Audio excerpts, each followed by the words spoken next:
Na ndio maana siku leo hii neno imani imeletwa kwa kanisa.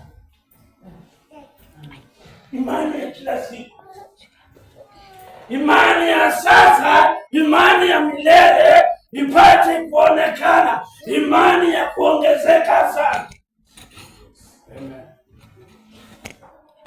Na hii imani kwanza definition, kwa napenda ile definition katika imani. Ndiposa tuingie kwa yale mafundisho, upate kujua, upate kuelewa na kuyapata, upate kuyapokea katika moyo, ili na wewe upate kusaidika. Neno la Mungu linatufundisha kuhusu imani kuwa ni uhakikisho. Wakati unapoomba kwa Mwenyezi Mungu, uko na uhakikisho, uko na ukweli, Bwana atatenda, utarithi uzima katika hili neno. Neno inapofundishwa, Bwana Yesu asifiwe sana. Na kwa sababu ya imani, nataka siku ya leo turithi sote uzima ambao uko katika hili neno, kwa sababu mtu ambaye ako na imani hakika anaandamana na ishara. Si bure, inaleta ishara. Imani ya kila siku,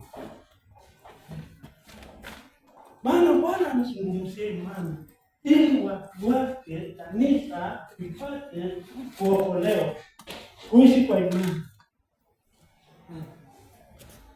Kwa hivyo katika ile ishara kwa imani, nilipoita Mwenyezi Mungu katika safari, kama nguo zangu hiyo ishara nilikuwa na ndani asingekauka, ingekuwa siwezi, kwa sababu ile sina kote katika imani, ishara za Mwenyezi Mungu.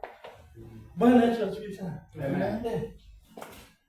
Gideoni alipotaka hiyo ishara, ngozi ilikuwa inajaa maji, anakamua. Kunanyesha katika nchi kavu, ngozi inabaki kavu.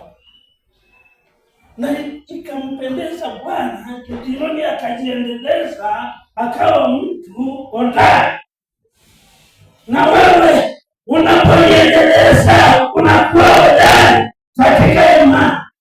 Ishi kwa imani, wewe ambao uko mahali yako. Imani si bure, inakufanya urithi mambo ya mbinguni ambao ni uwezo wa Mungu unaofanikiwa.